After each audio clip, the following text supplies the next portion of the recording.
pues el coronavirus, como todos sabemos, llegó y cambió paradigmas. Del mundo como lo conocíamos es completamente diferente, incluso después de la vacuna será completamente diferente.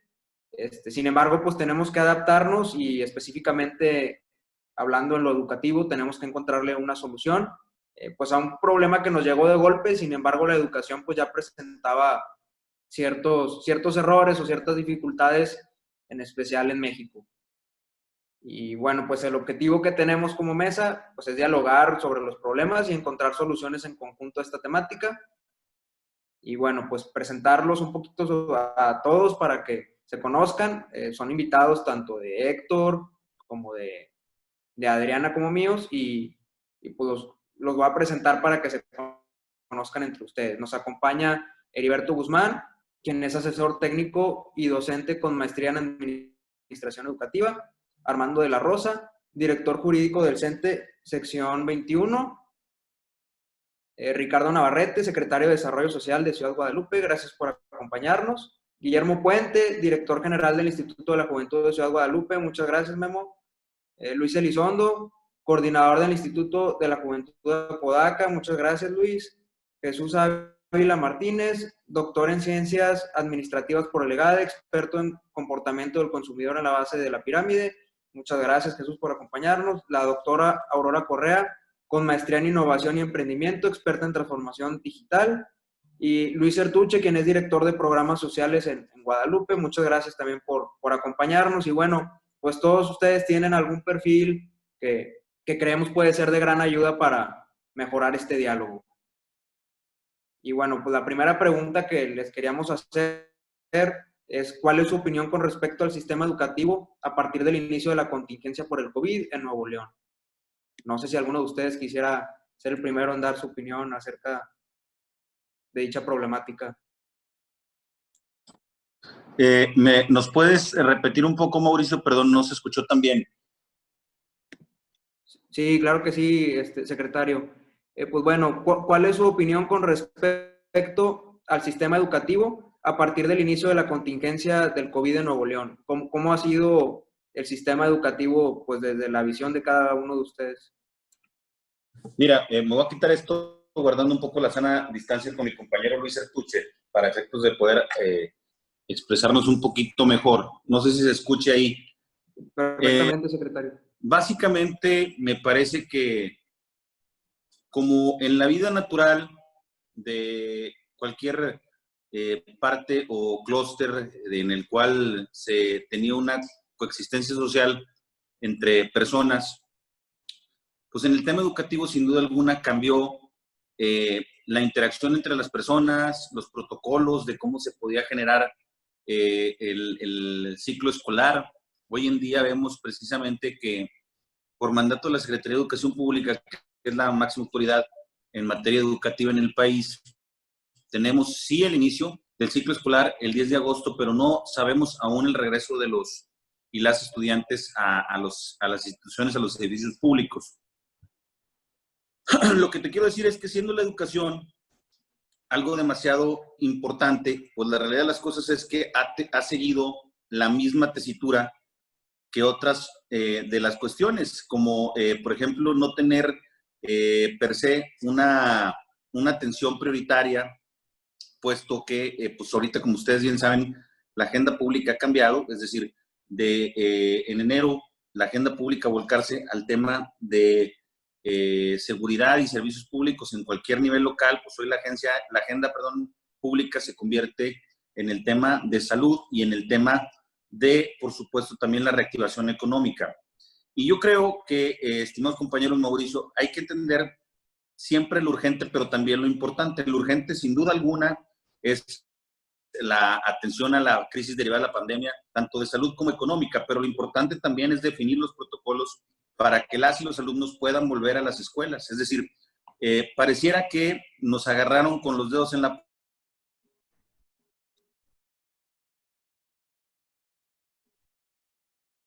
puerta y la realidad es que si fuera, debemos de ser capaces de, pues escucha, ¿ya? Bueno, ¿sí? Sí.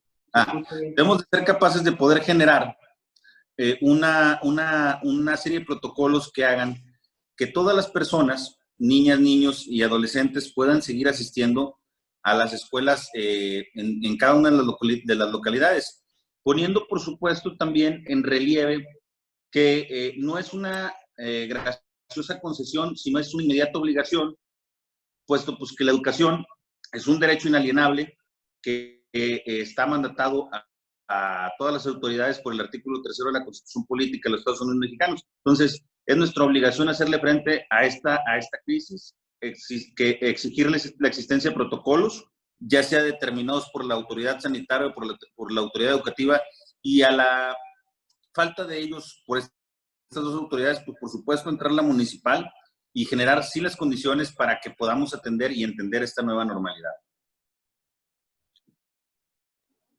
Muchas gracias, secretario, por su aportación. Le veo una mano levantado ahí de, a ver. El maestro Armando de la Rosa. Sí. Le quito el...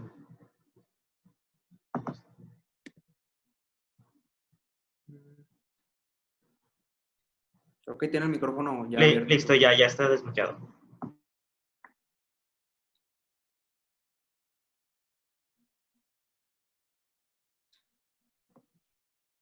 No lo escuchamos, maestro.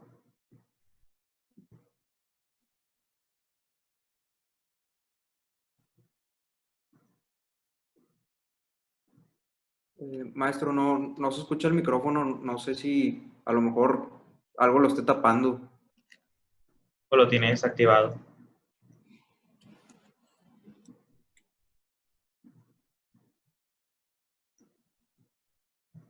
Al igual al lado del micrófono, ahí abajito dice Test Speaker and Microphone. Y ahí hace la prueba para verificar que sí esté funcionando su micrófono.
Pues no sé si mientras el maestro arregla lo del micrófono, alguien quiera decir algo.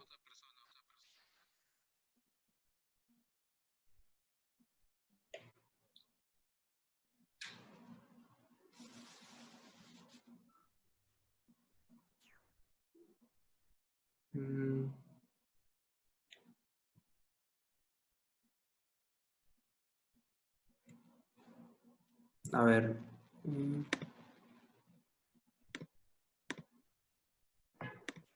Jesús Ávila también quiere participar, al igual en lo que el licenciado Armando lo soluciona. Jesús. Sí.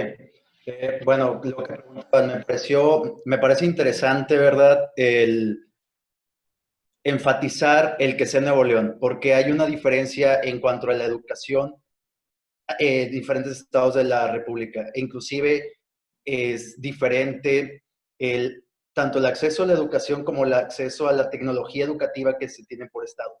Entonces, me parece interesante comentar eso. Yo soy de Tamaulipas. En Tamaulipas creo que se ve un poco más reflejado este problema.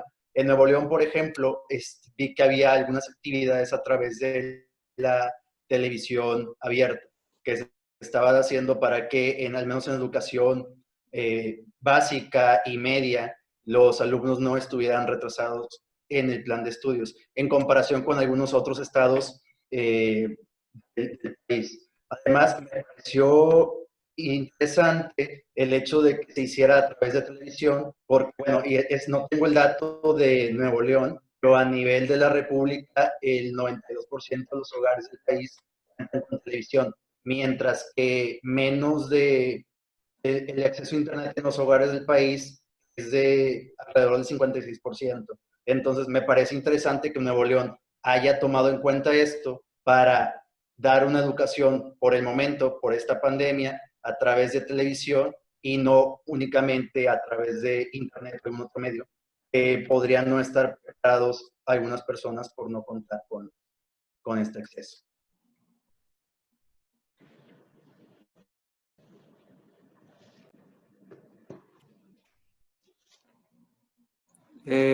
Maestro Armando, todavía no se escucha.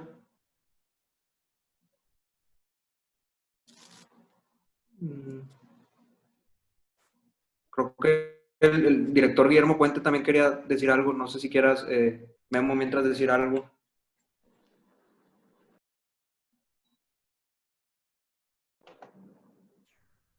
Pues yo me escucho, ¿verdad?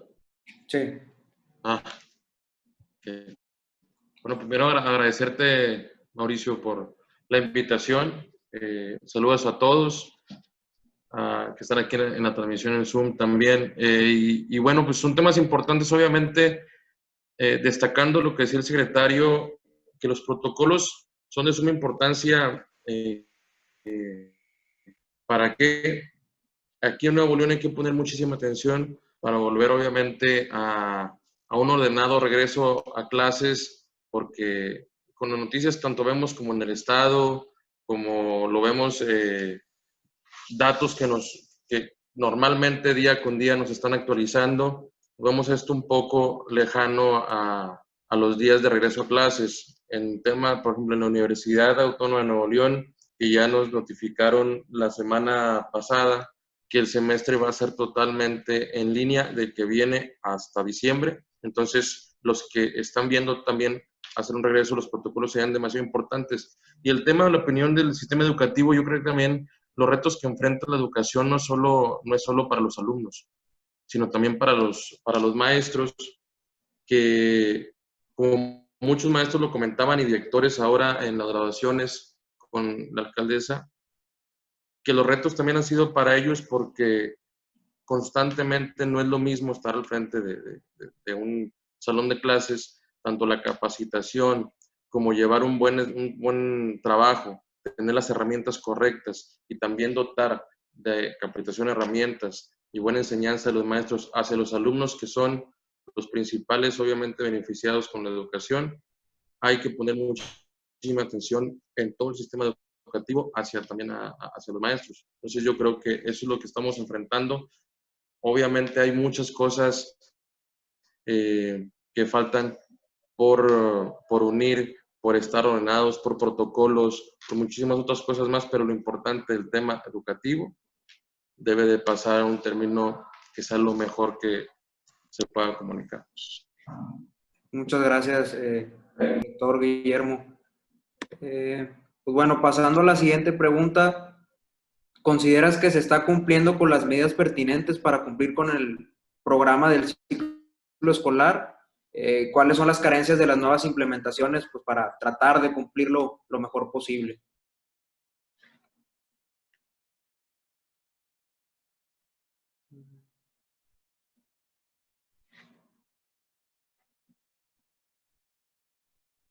No sé quién quiera participar en dicha pregunta. A lo mejor, a ver, si no hay nadie, pues, perdón, me gustaría repetir. Me parece que lo que mencionara Guillermo Puente, el director del Instituto de la Juventud, es muy atinado y me parece que representa un reto tanto para alumnos como para maestros con el tema de las barreras tecnológicas, ¿no? Y es precisamente donde yo quiero hacer énfasis. Pareciera que por un tema donde de una manera muy simplista pusiéramos en relieve que todas las personas contamos con algún medio de comunicación masivo, como puede ser la televisión, o en el caso de también algunas universidades, el Internet, con este tipo de clases en línea, fuese algo con lo cual pudiésemos contar todos de manera masiva, y en ocasiones no es así. Pero además, poner un especial énfasis también en que, pues precisamente muchos de los maestros no crecieron con esta era de la digitalización de la información, y mucho menos con la era de las redes sociales, que es mucho más nueva que la era de la digitalización. Entonces, esto aún más les dificulta el poder generar una transmisión de comunicación, y con esto, pues precisamente que el alumno capte de manera inmediata sus conocimientos, ¿no? Pero debo decir que también parte que enriquece un poquito el salón de clases, pues es precisamente esta interacción entre los alumnos, donde básicamente en la parte digital hoy no hemos podido resarcir nosotros ese huequito que nos queda entre ver y poder generar una retroalimentación entre todos los compañeros. Y a lo mejor me parecería que de ese lado, y en cuanto al lado del seguimiento, la educación, a como la estamos generando post-COVID, sí le debe algo el protocolo a lo que buscamos generar como política pública local, y más aún aquí en Nuevo León, donde precisamente Jesús Ávila ya lo comentó. Pues la realidad de las cosas es que nos hemos caracterizado en los últimos años por tener no solamente un clúster hospitalario muy fuerte, sino un clúster académico de universidades de renombre, donde sin duda alguna somos el centro educativo no solo del noreste del país, sino del norte de México. Entonces, pareciera que yo lo diría en dos cuestiones básicamente. La primera es, sí, por supuesto, en el parte de las barreras tecnológicas, y la parte también de generar el seguimiento a los alumnos, ¿no? Muchas gracias, secretario, por su participación. Veo una mano levantada. La maestra Aurora, no sé si quiera participar. Hola, buenas tardes a todos. Bueno, voy a recapitular un poco. Efectivamente, es muy importante lo que dice el secretario. Primero, esta tendencia ya existía. Ya habían anticipado muchas instituciones educativas, una de ellas, y por eso había hecho este cambio tan importante en su modelo educativo. Había tendencias muy importantes que la educación presencial iba a ir a la baja, y algunas de ellas vaticinaban que iba a disminuir el número de campus, tal vez prácticamente a cero, en unos 30 o 40 años. Pero esto nos agarró sin precedentes y obviamente aceleró, como no lo hubiéramos pensado, estas tendencias. Y nos agarró, como ya lo han dicho varios en este panel, en una brecha más bien dicha, ¿no? Tenemos una necesidad digital mucho mayor a la que puede ofrecer, pues primero, los académicos, los profesores, a la que los alumnos están acostumbrados y a la que las universidades tienen en sus instalaciones físicas. Entonces, tenemos una brecha en muchos sentidos. Retomando un poco esta parte, ya hablando del salón de clases, hay una parte que nosotros los docentes vemos por todos lados. Hay una parte muy emocional en los salones de clase, sobre todo cuando hablamos de educación primaria. Los niños pues necesitan ver, necesitan sentir, necesitan escuchar. Y la educación digital es un problema para ello. No que no se pueda hacer y que no se pueda lograr. La educación un poco más arriba, o sea, hablando de niveles no del básico, es un poco más fácil que cada quien sea el dueño de su conocimiento y cada quien se autogestione. Pero a los niños no les podemos explicar ni dar ejemplos tan fácil. Necesitaríamos, obviamente, resarcir esas brechas. Hay, como bien lo dice el secretario, un problema con nosotros los docentes. También hay un problema, yo eso digamos lo veo un poco más de la experiencia que observo, también para los papás. Los papás de repente se volvieron los maestros, los facilitadores, los que tenían que estar viendo por esta cuestión que yo hablo de la autogestión. Un adulto puede autogestionarse, pero un niño no. Entonces, efectivamente necesitamos revisar esas herramientas, readaptar los modelos, ya nos cayó encima, ¿no? Ya vamos atrás. Pero esas son unas cosas que yo diría ahorita debemos repensar. Sí se puede. Yo justo tengo un programa de niños, tengo una clase de maestría, digamos, tengo dos niveles muy opuestos y los dos funcionan, pero tiene uno que tener esta adaptación a la digitalización. Y eso no se logra de un día para otro. Y eso es un tema, obviamente, que se tiene que poner en la mesa pública, porque tanto profesores como padres como los niños tienen que desarrollar esas herramientas. Y esa sería mi participación. Muchas gracias, maestra Aurora. Creo que el maestro Armando de la Rosa ya tiene acceso a su micrófono. A ver, ¿ya me escuchan? ¿Sí me escuchan? Ok. Gracias. Primero que nada, otra vez, buenas tardes, una disculpa. Tenemos un problema muy grave. ¿Cómo entrarle al tema número 2 mundial, ahorita, número 2, que es el educativo, cuando tenemos una gran deficiencia en materia de salud? Esta pandemia nos vino a exhibir a los mundos de los primeros y de los segundos y de los terceros, la escasez del presupuesto aplicado a ese renglón tan delicado, que es procurar la perpetuación de la especie. Claro, el tema educativo en nuestro país ha dado mucho que desear en materia de recursos económicos. Hacemos un análisis rápido de lo recomendado por la OCDE, de lo que debemos de aplicar en este país para garantizar un nivel educativo bueno, que ha sido un alrededor del 9.7% del PIB. Y los resultados, según estudios de la misma OCDE, no llegan al 4% del Producto Interno Bruto. Y ese es el reflejo del nivel que tenemos realmente. Ahora, hablando de esta manera y así las cosas, el reto es ese. Dijo usted, licenciada Aurora, acertadamente. Nos va ganando el tiempo, estamos atrás.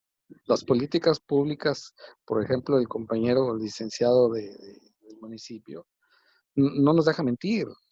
Van encaminadas a hacer algo, no saben todavía qué, a cómo activar a las escuelas. Es el problema más grave. Las escuelas de nosotros, la escuela pública, se están enfrentando a ese gran reto. ¿Qué vamos a hacer con la internet si está pobrísima? ¿Qué vamos a hacer con los maestros que no, en un promedio, 1 millón de maestros, el 40 o 50%, estadísticamente hablando, no tiene acceso a una TIC de esta naturaleza? Los estudiantes igual, imagínense las regiones alejadas de la ciudad. ¿Cómo le vamos a hacer llegar la educación a esas criaturas? Ese es el gran reto. Ese es lo primero que debe plantearse los gobiernos. Mire, concluyo mi primera participación.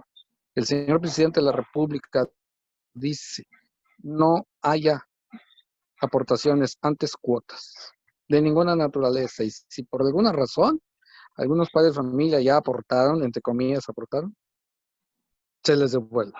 Muy bien. Así dice consagrado en la reforma del tercero constitucional. ¿Y de dónde van a obtener los recursos para sanitizar los planteles educativos? En Nuevo León tenemos un promedio de 4.600 planteles educativos. ¿Cómo le van a hacer? ¿Cómo le van a hacer para establecer un internet de calidad? Pero la pregunta más principal, ¿cómo le vamos a hacer para que los niños puedan tener el acceso a la escuela segura? Esta pandemia nos está dejando en evidencia los dos renglones prioritarios en este país: salud y educación. Muchas gracias. Muchas gracias, maestro, por su acertada aportación. Vi la mano levantada del maestro Heriberto Guzmán.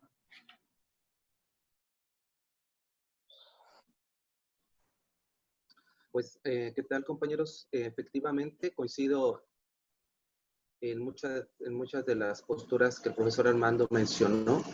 ¿Sí me escuchan? Ok. Sí, maestro. Mira, hay una situación muy importante. El profesor lo puntualizó. Hay dos rubros de las políticas sociales que están totalmente descuidadas. Una es la salud y otra es la educación. Voy a hablar acerca de la educación, que es el ámbito donde yo me desenvuelvo. Y como soldadito de batalla, estoy ahí día a día en una escuela pública, impartiendo clases a alumnos de educación básica. Yo doy clases en la escuela primaria y nosotros los maestros básicamente sabemos que la comunidad, el contexto, la comunidad hace a la escuela, ¿sí? El contexto y la comunidad alimenta a la escuela. El gobierno está desentendido de la educación pública en una medida inimaginable. Se pudiera pensar que las escuelas públicas tienen lo necesario, pero en la realidad, porque yo lo vivo desde hace 13 años que soy maestro y me han tocado varios cambios de gobierno y me han tocado varias reformas educativas, la escuela sigue decayendo, la escuela pública está descuidada, ¿sí? No hablemos ni siquiera de instalaciones, ni siquiera de lo más básico que debe tener una escuela para impartir las clases y que los niños puedan aprender los conocimientos básicos y elementales, saber leer, saber escribir, lo más básico. Las escuelas públicas sobreviven por los maestros que tienen dedicación y los padres que quieren que los hijos tengan un futuro mejor. La escuela pública ha sobrevivido tan solo por esas dos razones. Hace poco, a raíz de la pandemia, pues se han hecho muchísimas reuniones con maestros, supervisores, jefes de sector, personal de la SEP. Se les ha cuestionado, se les ha pedido que nos orienten en esta situación para no desprevenidos. La pandemia está comprobando que Secretaría de Educación no tiene los elementos necesarios para sobreponerse a esta situación. Y lo peor del caso es que no nos dota de esos elementos para que nosotros como maestros tomemos las medidas pertinentes para continuar con la educación. Algo muy simple, la incorporación de los alumnos a las escuelas públicas, la incorporación del alumno de lunes a viernes a tomar su clase de 8 a 1 de la tarde. ¿Cómo se le va a hacer? ¿Sí? Primero, hay que pensar, obviamente vemos al secretario de Educación, vemos a nuestro presidente, que dictan ciertas medidas, pero son muy generales esas medidas. Son muy generales. Y te lo voy a poner bien fácil. Ejemplo, una escuela que tiene 300 alumnos. Si el secretario de Educación dice van a entrar de manera escalonada, ok, te voy a decir que esa escuela de 300 alumnos tiene 12 grupos de estudiantes. De esos 12 grupos de estudiantes, te voy a poner muy básica la operación, van a entrar 10 alumnos por grupo los lunes, 10 alumnos por grupo los martes, y entonces estamos hablando que día tras día va a haber una interacción de 120 alumnos, 120 alumnos para poder entrar a tomar las clases, ¿sí? Porque no están los 300 que van ahí. Están yendo 10 de cada aula. Aquí la problemática es cómo, como sociedad, ustedes están viendo la gran problemática de la sociedad, que no nos sabemos cuidar y por más que nos dan indicaciones, no acatamos esas indicaciones. ¿Cómo estos 120 alumnos van a ser sanitizados y recibidos por los docentes si no hay ni siquiera material para sanitizar?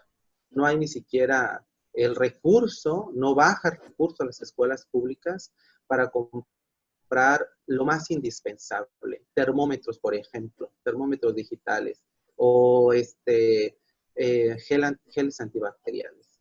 Las escuelas públicas viven de las donaciones de los padres de familia. Entonces ahí entra la preocupación del padre de familia.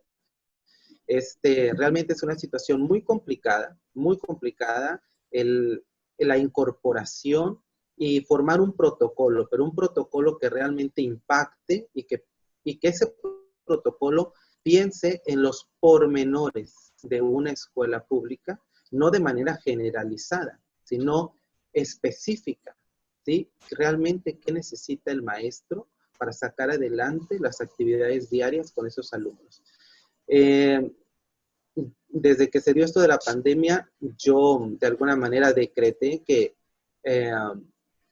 o pensé de alguna manera que no íbamos a regresar de manera presencial. Es muy complicado incorporarnos de manera presencial. Se va a continuar, estoy muy seguro que vamos a continuar en línea. De hecho, el día de hoy hablaba con mi supervisora y con el jefe de sector. No hay indicaciones acerca del inicio, hay un calendario, pero no hay la certeza de si va a ser presencial o vamos a continuar en línea o cuándo nos vamos a reunir. Primero los maestros para organizar lo subsecuente en las actividades diarias.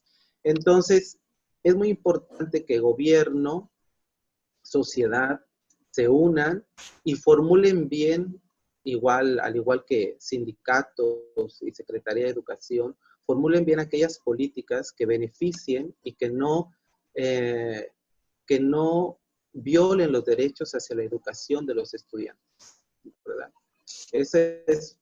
Tendría muchas cosas que decir, a lo mejor ustedes son ajenos a esta situación, yo la vivo día a día, a lo mejor es complicado que comprendan algunos aspectos, pareciera ser simple el hecho de ser maestro, estar frente a grupo, pero hay mucho detrás de. Ok, esta es mi aportación, gracias.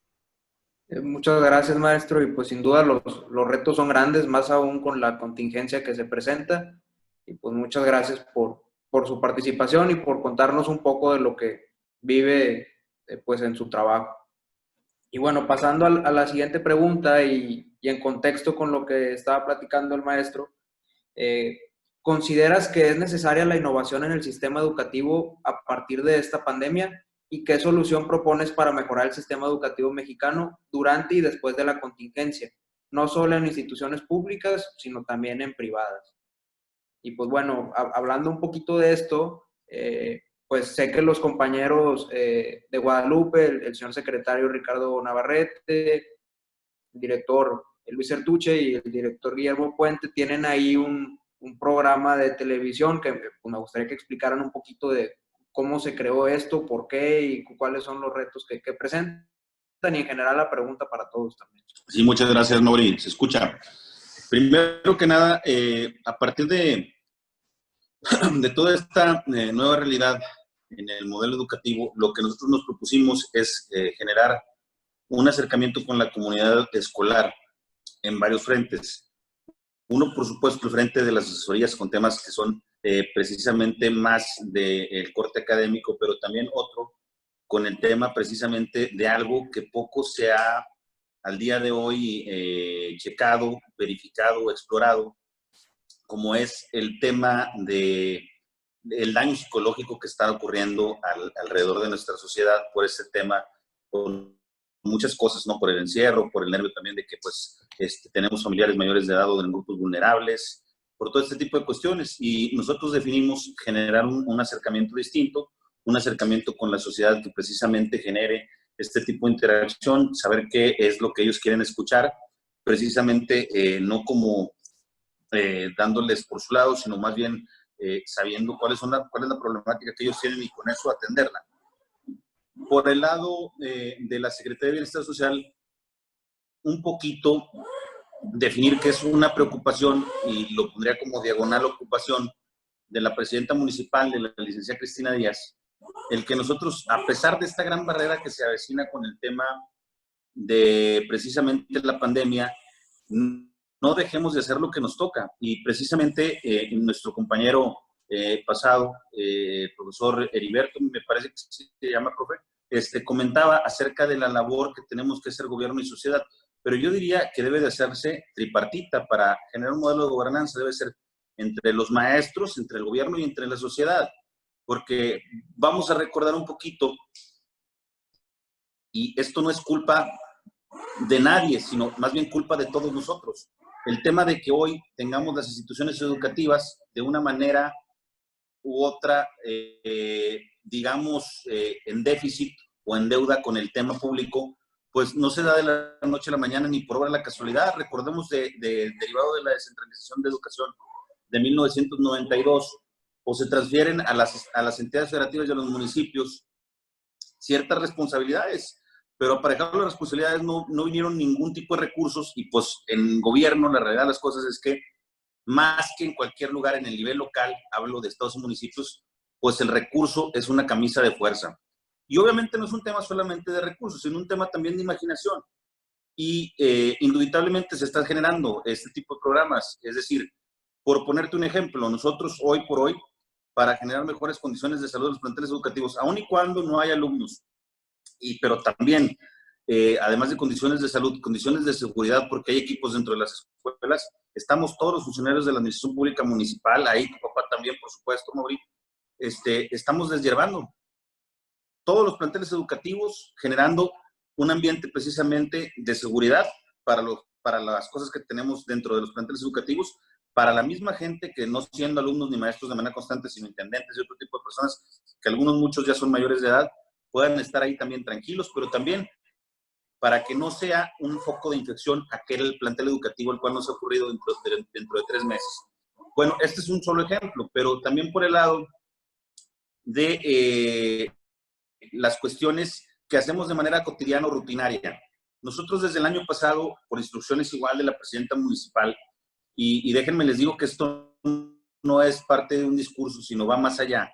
A nosotros se nos dio precisamente la posibilidad en el diálogo con la presidenta de poder generar beneficios en cuotas escolares. Beneficios en cuotas escolares sería muy claro. Es que el gobierno municipal te pague cierta parte de la cuota escolar, 500 u 800 pesos, dependiendo de varias cuestiones como la zona en la que vivas, el nivel o el grado educativo al cual estés aspirando. Pero precisamente lo veremos haciendo. Qué bueno que ya se quitó para este ciclo escolar.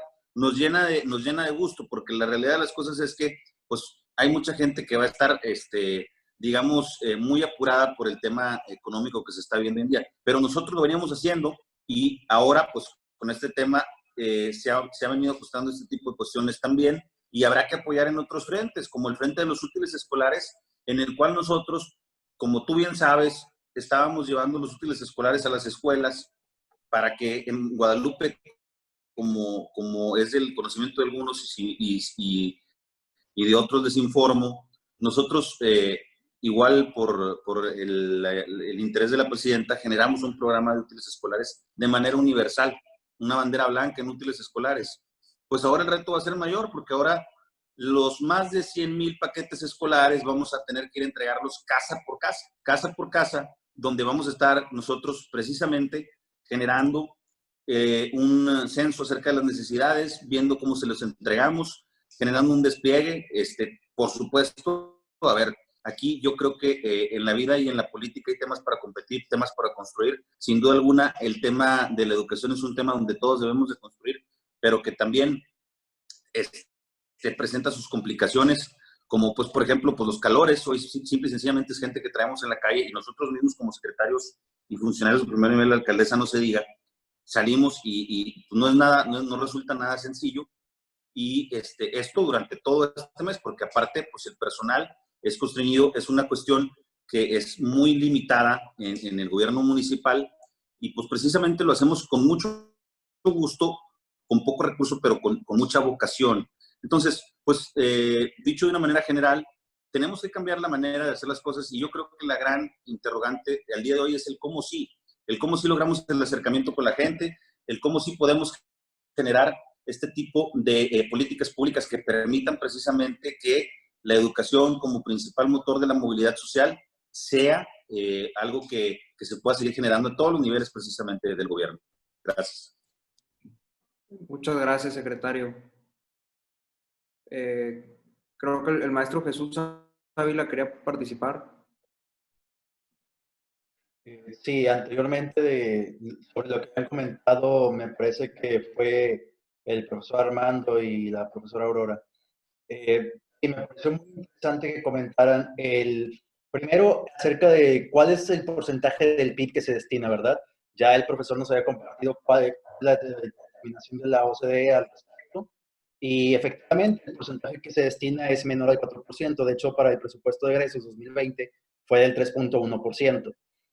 Y de ese porcentaje, además, el 98% está destinado a gasto corriente. ¿Qué quiere decir esto? Pues principalmente sueldos e insumos para la educación, dando un porcentaje muy bajo a cualquier tipo de innovación, a pesar de que esto está inclusive en la Ley General de Educación. La Ley General de Educación, una de las principales cosas que contempla es esta innovación tecnológica.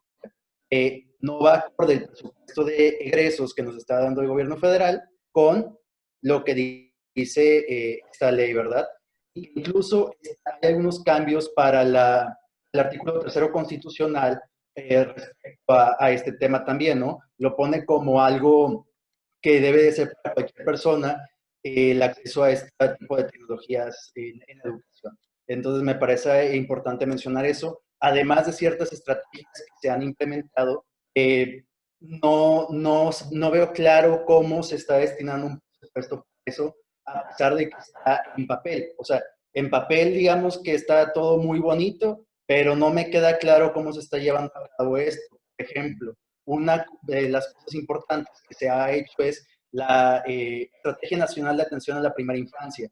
Esta estrategia contempla, y hablando un poco de innovación educativa, los infantes de 0 a 3 años puedan tener una educación, una estimulación temprana, entre otras medidas.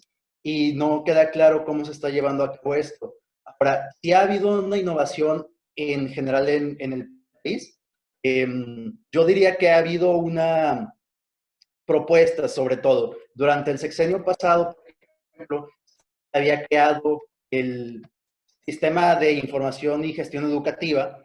Sin embargo, hasta este sexenio eso ya tiene una implementación como tal. ¿Y en qué consiste este sistema? Pues básicamente es una homologación de en una sola plataforma tener datos de alumnos, de docentes, estadística, etcétera, que puede ayudar a muchas otras cosas, la planeación, evaluación, inclusive, ¿no? Entonces, y la administración misma. Sin embargo, no veo cómo se está destinando estos recursos, no veo una congruencia entre lo que está en papel y los recursos que se están destinando para estas plataformas tecnológicas. Y sería esa mi participación. Muchas gracias, maestro Jesús. Y pues bueno, quisiera saber cuál es su opinión respecto a qué se puede hacer pues en esta época de contingencia, qué proponen para poder mejorar el sistema educativo o cuál es la carencia que observan de decir, bueno, ahorita estamos en tal situación, pero la podemos mejorar si hacemos tal cosa.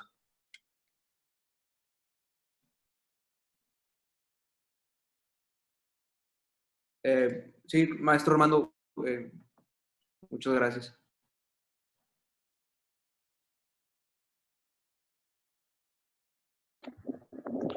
Sí se escucha. Muy bien.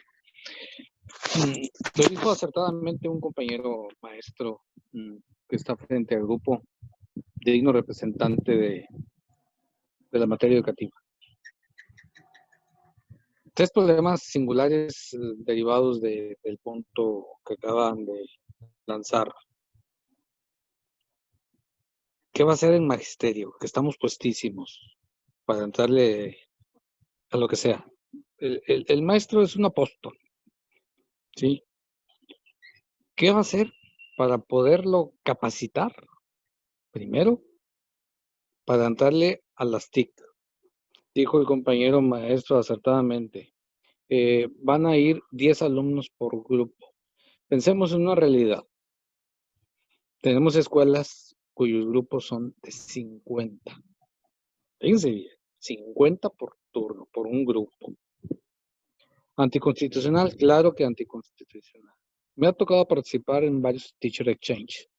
en varios estados de la Unión Americana. Y allá por ley está prohibidísimo grupos de más allá de 20. 25 es una cosa apoteósica que incluso la unión, allá le llaman unión al sindicato, les prohíbe que un maestro esté frente a grupo con esa cantidad de alumnos. ¿Qué va a hacer el maestro para manejar esa gran diferencia de lo presencial y lo no presencial? Unos van el lunes, otros van el miércoles, unos van el jueves y otros van el martes. Organización, muy bien. Una organización, ya tengo la organización. Sí, ¿y cómo vas a impartir las clases con este sistema? Uno, no tienes los medios. Y entonces, ¿cuál va a ser la exigencia? Esa es la pregunta que lanza a la organización a la que represento, llamada CENTE, que estamos puestísimos para el trabajo. Ya lo demostramos de marzo a junio, con carencias y rascándose con las uñas, como vulgarmente decimos. Pero sí hubo muchas deficiencias. ¿Cómo lo vamos a subsanar la materia de capacitación? Ustedes lo saben perfectamente bien, viene marcado dentro de los lineamientos de la Secretaría de Educación Pública, que debe dedicarse un renglón, unas partidas especiales de capacitación. ¿La cumplen? Se los afirmo categóricamente. No. Primer grave problema. Segundo grave problema, y lo puede ser reiterativo, el plantel educativo, ¿lo vas a dotar de las herramientas necesarias? Si el Internet que tienen muy apenas alcanza para las funciones administrativas, pueda ser eficiente en las aulas, ese es el problema que acertadamente decía la compañera Aurora. Estamos atrás. Tenemos que innovar. Sí, esa es la pregunta. Vamos a innovarle. Denos las herramientas y le innovamos. Claro que sí. El gobierno tiene la solución. El gobierno tiene la participación y la obligación. Pues en él recae. Nosotros la materia dispuesta, los padres de familia, en el porcentaje que ustedes quieran ponerle.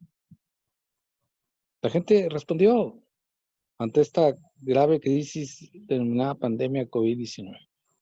La escuela privada no tiene graves problemas. Conozco en gran parte algunos sectores educativos de la IP. No tienen graves problemas para la inversión. Nosotros sí. Nosotros tenemos graves problemas, por lo que me acaba de anteceder el compañero. Y es del dominio público la aplicación de recursos en materia educativa en este país. Muchas gracias. Muchas gracias, maestro Armando. Director Guillermo. Sí, bueno, muy atinados obviamente los comentarios y obviamente también las necesidades que están viviendo son muchas y estamos viendo cómo hacer el cómo sí. Mi comentario va más en perspectiva de joven, de cómo ayudar las herramientas correctas para que el joven pueda seguir teniendo un desarrollo integral en el tema educativo.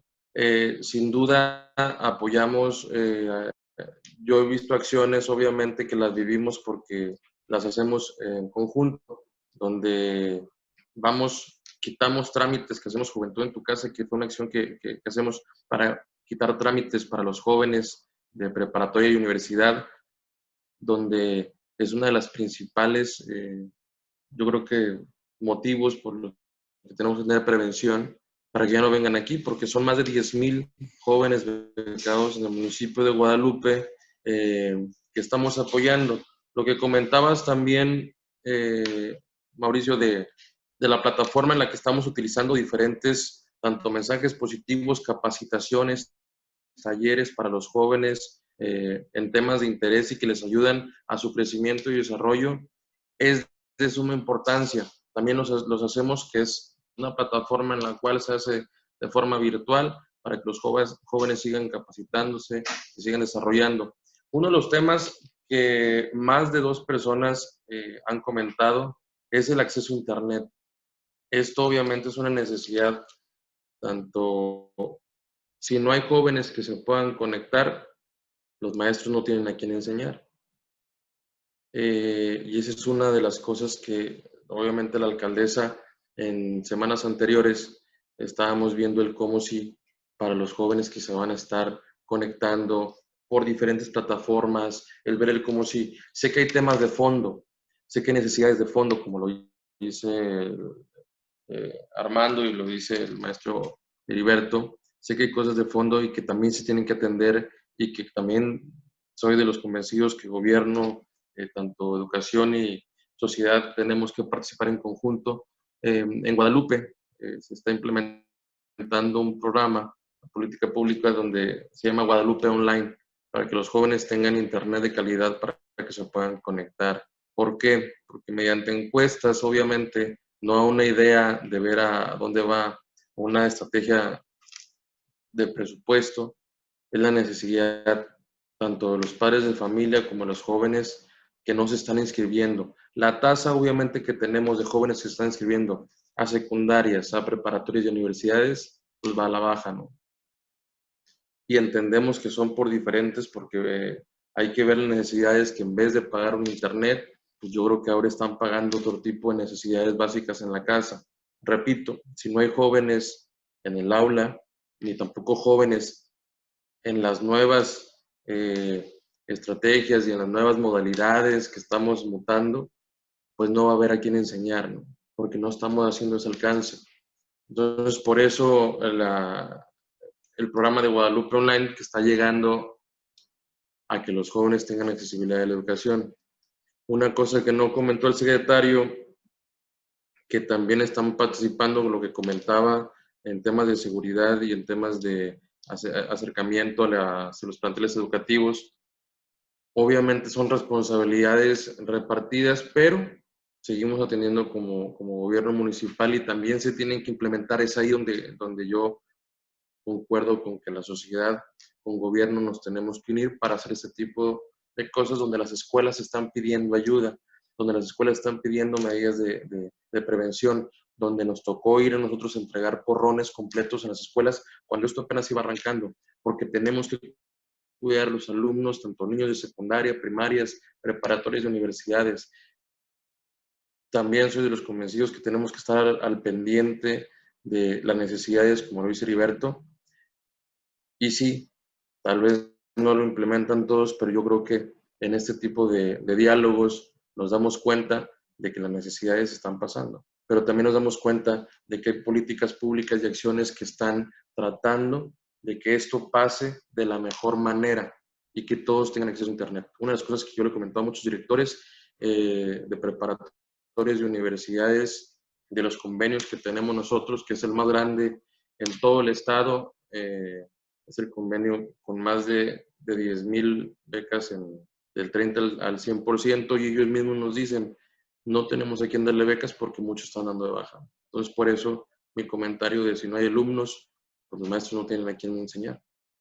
Fuera de que los maestros se capaciten, fuera de que les demos herramientas a los maestros para que puedan aprender a dar las cátedras, fuera de que las escuelas tengan una infraestructura correcta, de que también veamos los temas de prevención. Si no tenemos alumnos que quieran o puedan entrar a las clases que ahora tenemos, que ser la nueva realidad, que es en esta plataforma en línea o en estas modalidades en línea, pues no hay a quienes enseñar. Hay que irnos, yo creo que también a la parte de la perspectiva del joven, del estudiante. Muchas gracias, director Guillermo Puente, director de la Juventud de Guadalupe.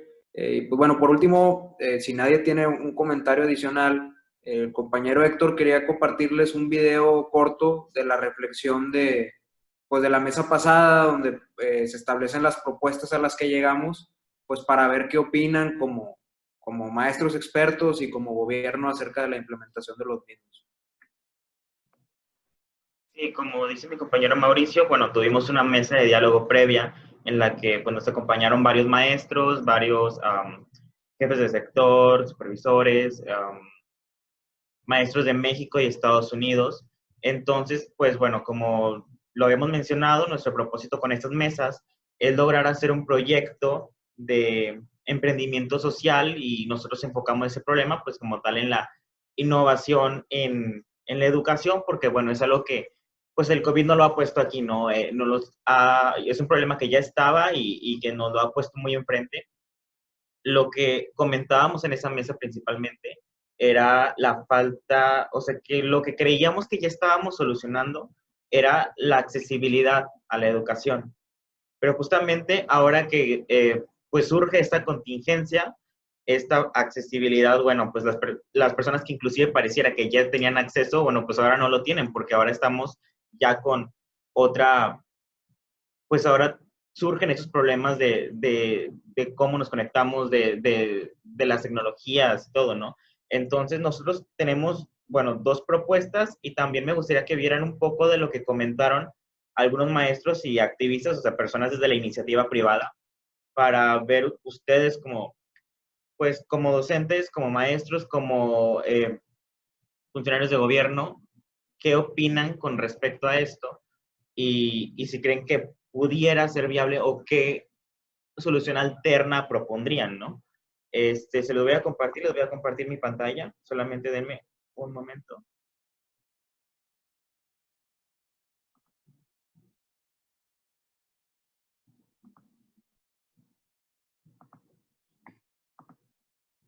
¿La están viendo?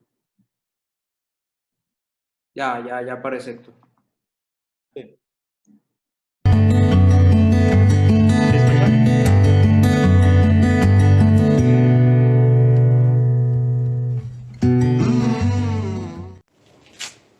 La accesibilidad en la educación era un problema que se creyó parcialmente resuelto hasta la llegada de la contingencia sanitaria por el COVID-19.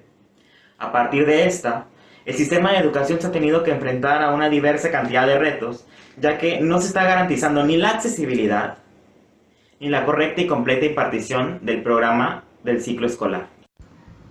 La UNAM aplicó una encuesta a profesores de preparatoria, profesional y posgrado de la institución.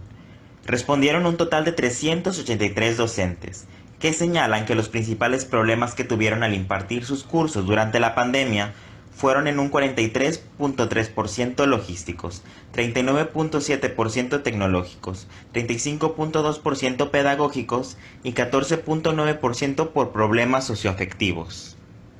Sin embargo, los alumnos de la UNAM contestaron una encuesta similar en la que ellos colocaron como principal problema a la tecnología, mientras que los maestros colocaban como un problema prioritario a la logística. Durante nuestra mesa de diálogo tuvimos la oportunidad de interactuar con diversos docentes de México y Estados Unidos, directivos, jefes de sector, supervisores, activistas, candidatos a doctorado con años de experiencia en educación. Menciono uno de ellos como ejemplo que solamente el 55% de los alumnos de preescolar tuvieron acceso a las clases virtuales al iniciar el confinamiento y que los recursos del gobierno no están siendo suficientes. Sin embargo, están conscientes que tener ayuda de gobierno no es la única solución al problema. Yo trabajo son lugares desfavorecidos económicamente, de un medio social bajo, medio bajo, entonces algunos no tienen internet o la mayoría, les mencioné que un 55% pudimos llegar a ellos, entonces ahí está la problemática. Sin embargo, pues tenemos que adaptarnos y llegar a ellos de la manera pues mejor que podamos nosotros. Hasta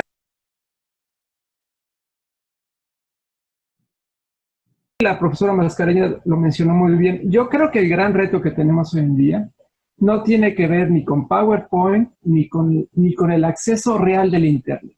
Pero el verdadero reto que vamos a resolver es cómo vamos a dar una educación remota eficiente, en cómo ayudarle al individuo, ya sea un profesor o un estudiante o un doctor o un empresario, a que sea eficiente con sus habilidades soft o suaves a través de los medios digitales. En otras palabras, la profesora Mascareñas decía, tener la empatía. Cuando un maestro es empático, el estudiante aprende muchas cosas. Pero ahora, ¿cómo vamos a lograr que a través de esta cámara de video y el Zoom mi estudiante piense que yo soy empático. Entonces yo tengo que aprender ciertas habilidades que no las sé porque no tengo el contacto personal. Y efectivamente no es lo mismo educación a distancia de emergencia, que fue lo que nos tocó hacer ahorita, que un e-learning. Cuando planeas cómo vas a impartir tu curso, tienes técnicas, tienes formas, no solamente tienes forma de hacer broadcast de tu información. Ahorita lo que estamos haciendo es impartir información, repartir información para que los alumnos hagan ejercicio y no se pierda. Desafortunadamente, y otra vez con la propuesta que tenía José Ignacio, hay cosas que se pierden en esa educación y no estamos viendo cómo las vamos a cubrir con otras cosas, y sobre todo nos estamos haciendo los que no sabemos y no hacemos consciente ni a los alumnos ni a los papás de eso que nos están llevando, porque en algún momento lo tendrán que recuperar. Que se dé la posibilidad de intercambio y la sensación de vernos a las caras, que es súper, súper importante. Pero que nuestra gesticulación, nuestros movimientos deben de seguir dándose, no mantenernos quietos. Que porque no vaya a ser que me salgo de foco. Pues si me salgo, ni modo, no pasa nada. En clase yo brinco y salto, pues aquí también tengo que brincar y saltar. O sea, que el alumno vea que soy el mismo maestro.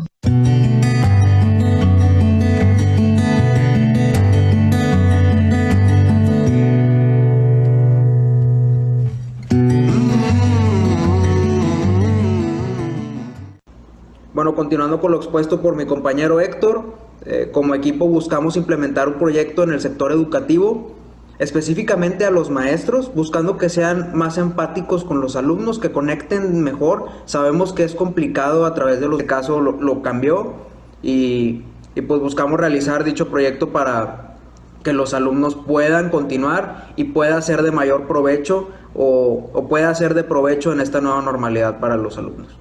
Y pues algo que sea medible por medio de encuestas, por ejemplo. Los maestros se han enfrentado a un reto bastante titánico, porque no nada más basta con saber lo básico de PowerPoint o Word, sino que se van dando cuenta que realmente necesitan desarrollar otras habilidades tecnológicas que la misma Secretaría de Educación Pública pues no había dado ese tipo de capacitación, para no se venía a venir porque pues no era algo prioritario o necesario.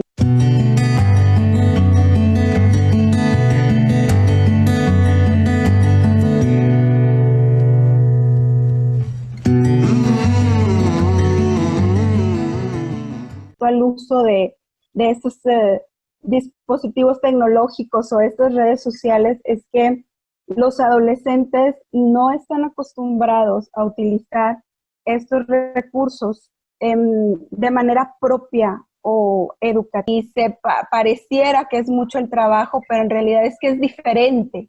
Entonces, al ser diferente, te causa primero la negación, ¿verdad? El profesor más bien tiene que ser un facilitador de la educación, donde el estudiante se adueña de su propio proceso de aprendizaje. No tan fácilmente se ubican en que pues ahora mamá está fungiendo como maestra, en que tengo que tener un horario en la casa, porque pues es que ya quiero jugar y ya quiero ver la tele y ya me cansé y dame agua y tengo hambre. Entonces como que el levantarse temprano, tan fácil como eso, o sea, el levantarte temprano para presenciar tu clase, ¿verdad? O sea, se convierte en dificultad.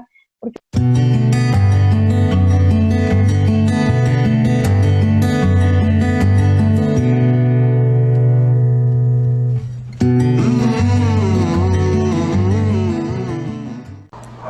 trabajaría en conjunto con las escuelas para generar horarios especializados a cada caso, y el programa piloto en un inicio se aplicaría en escuelas privadas que, de ser exitoso por resultados medibles a partir de encuestas y monitoreando el promedio de los alumnos, se buscaría implementar un programa de gobierno y así llegar a escuelas del ámbito público.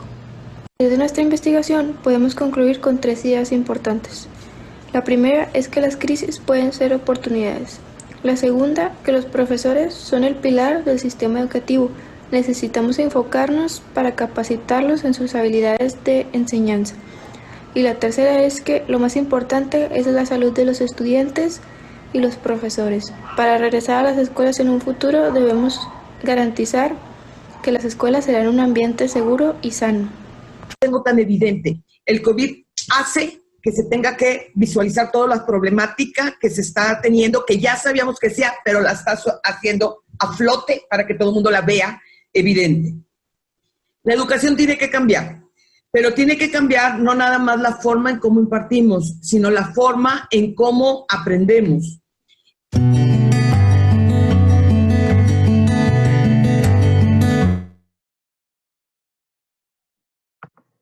Y pues bueno, a grandes rasgos del video lo que queríamos que vieran eran las dos propuestas, que una es cursos para que los maestros puedan empatizar con los alumnos. Pues sabemos que no es lo mismo la educación a distancia, incluso nosotros mismos como alumnos universitarios lo estamos viviendo, pues es diferente. Nosotros claro que hay un incentivo mayor por prestar atención, pero un alumno de educación básica, entiéndase primaria, secundaria o incluso preparatoria, pues están en una edad en la que no tienen un incentivo que puede ser una carrera profesional para prestar atención si no hacen ese vínculo con el maestro que se hace en persona. Entonces, por un lado está esa propuesta y pues queríamos saber cuál es su opinión relativa a dicha propuesta. Y mi compañero Héctor, ahorita pasando de esta ronda de la opinión de ustedes, les va a compartir la segunda propuesta.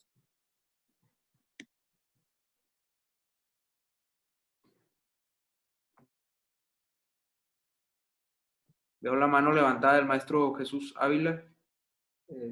Si quieres abrir el micrófono. Sí, bueno, respecto a bueno, primer punto, me llamó la atención algo que dijo un profesor, que era acerca del acceso real de Internet. Yo difiero con el profesor de la anterior mesa, yo creo que sí es un problema, nada más para aclarar eso. En cuanto a su propuesta, la primera propuesta, lo primero, y ahí sería yo como, vaya, yo soy doctor en administración, lo primero que me preguntaría es el costo. ¿Quién cubriría ese curso? Primero. Segundo, ¿serían horas pagadas a los profesores? Suponiendo que no fueran horas pagadas a los profesores, probablemente sería necesario una encuesta en la cual preguntaran si el profesor estaría dispuesto a tomar esos cursos a pesar de que no serían horas pagadas. Esas serían algunas de las cosas que yo vería dentro de la primera propuesta. La segunda propuesta, sinceramente, no me quedó del todo claro. No sé si alguien más tampoco, y si la pudieran explicar ustedes un poquito más. Gracias.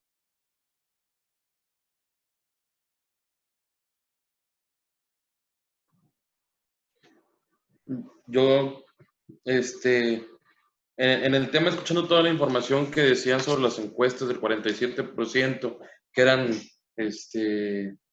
problemáticas o problemas tecnológicos, logísticos, del 43%. ¿Qué es lo que comentaba al inicio? La capacitación, yo creo que sí debemos de tomar medidas y debemos de tomar acciones en respecto hacia los maestros, y lo que dice Jesús es cierto, es ver el costo, pero yo creo que es un costo apoyando a las escuelas tanto públicas y en las privadas, obviamente que tienen un poco más de ingreso, que aún así fueron a la baja en algunas otras cosas, y también pensando, como lo decía Aurora al inicio de la transmisión, que es diferente la capacitación, creo yo, de los maestros o los que están al frente de la educación básica a la educación media y media superior y superior, tendría que ser totalmente diferente. Tendríamos que ver los costos, pero como lo comenté al principio, creo que fue una pregunta de cómo veíamos el sistema educativo, que sin duda los maestros, el gran reto es ese, ¿no? Que fue una educación ahora de emergencia, como lo comentaban también, y que se tiene que hacer una capacitación. Lo comentaba Heriberto, hay muchas cosas de fondo, y lo comentaba Armando también, hay muchas cosas de fondo en las cuales en el regreso tenemos que tener muchas medidas y tenemos que tomar acciones en las escuelas y en las primarias, secundarias, preparatorias, para que haya obviamente algo organizado y algo que no vaya a afectar a los alumnos, ni tampoco a los maestros, ni a la educación, que es principal tema de esto. Pero sí, la accesibilidad a Internet, que lo estamos tomando, de hecho, digo, lo había puesto aquí en la presentación, pero no sé por qué lo puedo compartir, que era esto que es Guadalupe Online, que es la accesibilidad, que ahora escuchando los porcentajes, pues tiene mucho que ver, ¿no? Mientras estemos pasando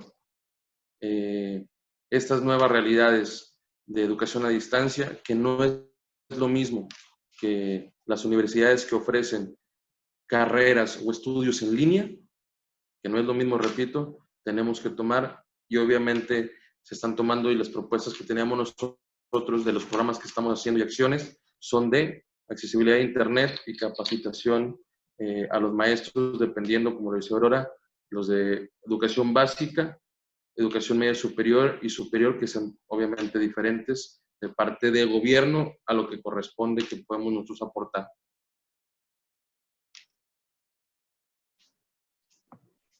Muchas gracias. Sí, perdón, la doctora Aurora.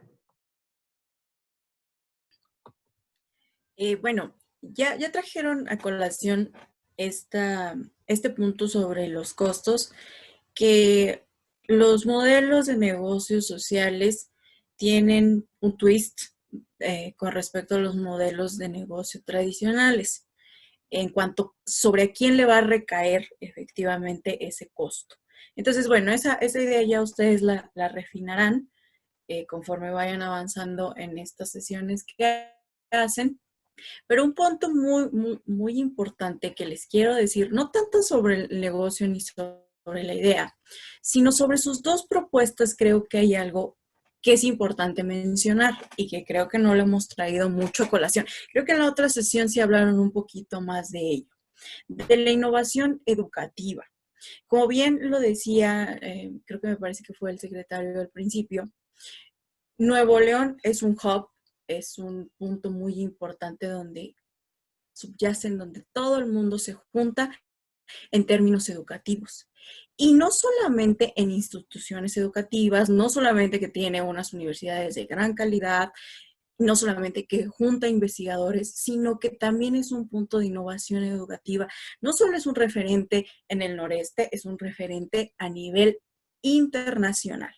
Si ustedes se fijan, y eso es algo que a lo mejor deben anotar por ahí, cada año el TEC de Monterrey organiza el Congreso de Innovación Educativa, que no es un congreso común, no en todos lados ocurren estos congresos. Y viene gente de toda Latinoamérica a escuchar qué es lo que tienen que hacer. Entonces, la innovación educativa es un ecosistema en donde estamos metidos varios, y varios tenemos múltiples roles, ¿no? Algunos, pues, como ya lo vimos aquí hay gente que son profesores, aquí hay personas que están en el gobierno, pero también estamos los investigadores. ¿Qué ocurre en las universidades casi de todo el país? No en todo el mundo, pero sí en muchos lugares. Es un modelo tradicional. Los profesores somos investigadores. Entonces, muchos de nosotros somos profesores, investigadores, y luego se nos pone el / profesor, investigación en innovación educativa. ¿Por qué? Porque cuando estamos en el salón, estamos viendo que este aprende así, el otro aprende así, a este le tengo que meter esta tecnología sirve para mostrar mucho mejor este tema. Entonces, yo les pediría que vieran un poquito más en términos de una red. ¿Cómo es una red y cómo puede entrar su propuesta, ya sea la primera o la segunda, a meterse a esa red que no se explota? Porque, como les decía, nosotros, por ejemplo, que algunos pues ya nos hemos metido en la investigación de la innovación educativa, ¿qué le podemos aportar a Nuevo León? ¿Qué puede aportar toda esta gente que llega? Justo el año pasado, este congreso fue en Monterrey. ¿Qué le aporta esta gente de todos los países de Latinoamérica a esa red. ¿Qué les podemos decir? Tal vez estamos nosotros con nuestra cabeza de, qué bonita está mi tecnología, qué bonito los niños hacen aquí y le pegan acá y le dan clic aquí, y no lo compartimos, y no lo hacemos, y no lo hacemos saber, y no lo hacemos conocer. El CONACYT también está ahí perdido solo. Hay investigadores, hay científicos en este mundo, pero no estamos conectados.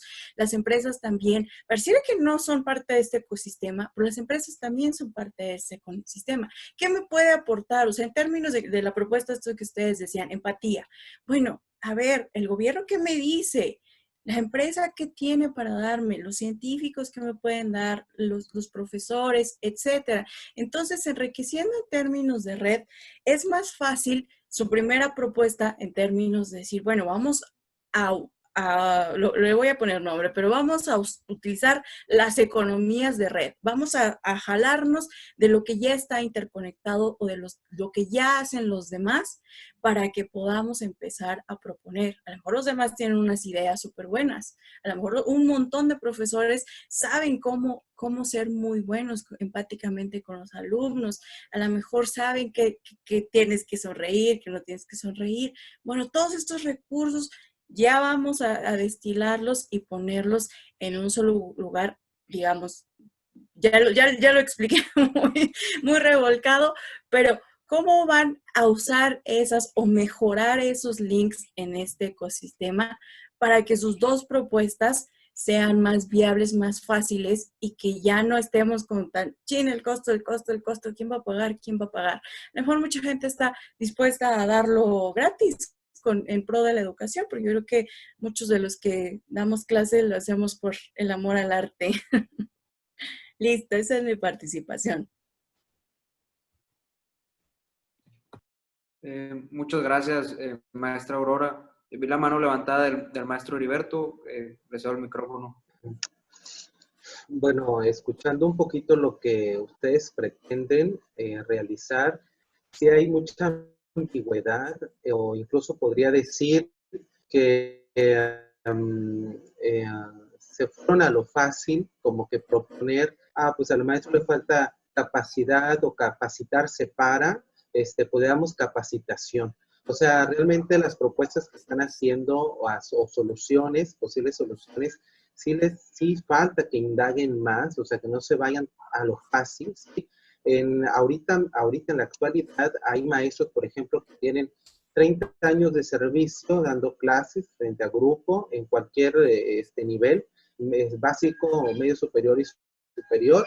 Y de esa cantidad de profesores, obviamente, hay cierto porcentaje de ellos que no tienen las habilidades de las TICs, pero no significa la totalidad, o sea, como generalizar a todos los maestros.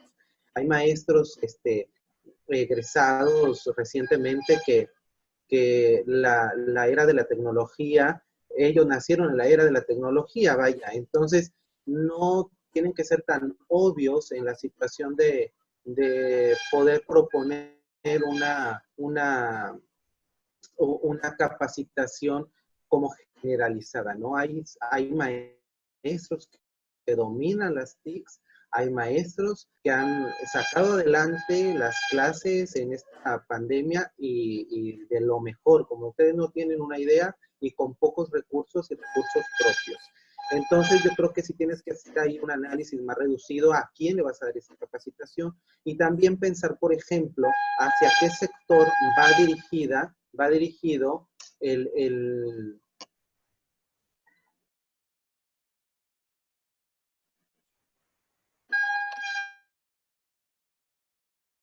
hacia qué sector va dirigida tu propuesta, porque a lo mejor tú estás pensando en un sector medianamente urbanizado al que le funciona el hecho de que el gobierno pueda preocuparse, como bien lo dice Guillermo Puente, que en el caso de Guadalupe se están preocupando porque las personas tengan o los jóvenes tengan esa accesibilidad al Internet, pero es una realidad que sí hace falta esa política, o sea, las personas actualmente, y para desarrollarse académicamente desde primaria y preescolar, necesita una madre de familia con 3 hijos y un empleado, un obrero, necesitan el uso del Internet para que sus 3 hijos puedan desarrollarse las funciones que tienen como deben de cumplir como alumnos. Entonces también tienes que pensar hacia dónde está dirigida mi propuesta, para qué medio está dirigido, para un medio urbano, semiurbano, o porque están dejando de lado a todo lo rural, a todos los pueblos aledaños de Nuevo León, no los están contemplando. Ustedes piensan que solamente la ciudad donde hay autos, internet, celulares, etcétera, son los que reciben educación. No, jóvenes. Hay personas en las comunidades, personas en escuelas donde a lo mejor a ustedes les falta un poquito más de investigar cómo la educación se ha ido impartiendo y cómo ha llegado a ciertos lugares, ¿verdad? Tenemos tenemos varios programas de gobierno y de secretaría que se han implementado. Por ejemplo, puedes agarrar una idea de ahí y luego tú innovarla, hacerla mejor o reestructurarla. Por ejemplo, tenemos las telesecundarias, ¿sí? Esto de que las escuelas, ahorita el gobierno dio clases vía televisión, pues no es una novedad y no es una innovación. Ya existe, estaban las telesecundarias donde se imparten conferencias, donde maestros que se enlazaban, especialistas, explican a los alumnos ciertos temas. Hay un maestro encargado para dirigir el aprendizaje de ese grupo. ¿En dónde? En la sierra. ¿En dónde? En una comunidad donde reciben la educación 6 alumnos. Entonces, tal vez, si no se vayan a lo simple, si van a proponer y si van a dar sugerencias, échenle más cabeza, ¿sí? Porque capacitar, pues capacitar lo tiene todo el mundo, la palabra capacitar. Aquí la cuestión es, ¿de qué manera lo voy a hacer? ¿Cómo va a impactar esa capacitación que le voy a impartir al maestro? ¿Y qué necesita aquel otro lado, o sea, el alumno y el padre de familia, tener en manos para que esa capacitación funcione? Porque si nada más le das capacitación al docente, se queda ahí en capacitación. Tienes un docente preparado, capacitado, pero nadie recibe el conocimiento que él impartió, ¿no? Independientemente que pueda hacerse vía Zoom, vía alguna plataforma, vía alguna red social, puede haber mil y otras maneras de impactar y poder que el alumno aprenda eficazmente los conocimientos, ¿sí? Y de cualquier nivel, o sea, aquí sí me voy de cualquier nivel. No importa si es básico, si es medio superior o superior. Te pongo un ejemplo. Hace poquito se presentó el examen de nivel medio superior. La Universidad de Nuevo León lanzó que el examen iba a ser vía internet, ¿no? Hicieron la prueba piloto, donde se conectaron la millonada de personas que van a entrar a preparatoria, ¿verdad? Entonces, ¿qué resulta? Que hubo ineficiencia y estás en un lugar urbanizado. Internet no fue suficiente. Los alumnos se quedaron sin presentar sus exámenes, ¿sí? Entonces, desde ahí, fíjate, desde dónde radica el problema. Puedes tener internet, puedes tener el medio, puedes tener la laptop, el iPad, el celular, pero a lo mejor ya es carente la red del internet. Entonces, tampoco tenemos que confiar tanto en la tecnología. Te voy a decir algo. La tecnología se mueve mientras haya un dedo de un ser humano detrás de esa tecnología. Si no, no funciona, ¿verdad? No funciona. Entonces, afinen más las ideas realmente, afinen más las inquietudes que tienen y hacia dónde van dirigidos. Es lo que les puedo aportar. Gracias. Bueno, muchas gracias, profesor Heriberto, por sus comentarios y sin duda los tomaremos en cuenta para, pues, afianzar más el proyecto y tomarlo en la dirección no solo que pensamos, sino que necesitamos. Y pues bueno, no sé si alguien más tenga un comentario, pues les agradezco a todos, el equipo les agradece a todos por su tiempo. Se extendió un poquito, pero pues se puso buena la plática y pues muchas gracias por aportarnos no solo pues su tiempo, sino también sus ideas y sus conocimientos de acuerdo con las áreas donde se desenvuelve. No sé si Héctor y Adri quieran decir algo aparte. No, solamente muchas gracias por su tiempo, por haber aceptado la invitación. Estamos muy agradecidos de haber tenido este diálogo con ustedes. Sus aportaciones fueron muy valiosas, así que las tomaremos en cuenta. Tendremos ya algunas sesiones extra, algunas sesiones entre nosotros mismos para discutir qué es lo que nos conviene, qué no nos conviene. Estamos conscientes de que pues, el sistema educativo es un problema bastante amplio. Entonces, bueno, trataremos de abarcar lo mejor que podamos pues, las problemáticas que están y han surgido pues, en los últimos meses, ¿no? Y bueno, ya solamente les quiero dar las gracias. Creo que la maestra Aurora tiene un comentario. No, Y pero bueno, tenía mucha razón el profesor. Cuando hagan una propuesta, es mejor que la hagan, porque ya también les dijo el director, va a ser muy y ellos pues que están más ahí en el gobierno lo ven más palpable. Va a ser muy diferente la educación de un chiquito que de un universitario, va a ser diferente la rural a Monterrey. Entonces, a la hora de la propuesta, como normalmente hacemos así en los laboratorios de emprendimiento, ahí sí acótenlo. Si están aquí, pues hablamos muy general, pero ya a la hora de la propuesta, sí, como efectivamente les dijo el profesor, porque así va a ser. Yo sé que pues quisiéramos resolver todo, ¿no? Todos quisiéramos resolver todo, pero en términos de emprendimiento social y cualquier tipo de emprendimiento, pues sí tenemos que como que enfocarnos, se los voy a decir en términos de negocio, pero enfocarnos a quién va a ser su cliente. Su cliente va a ser niño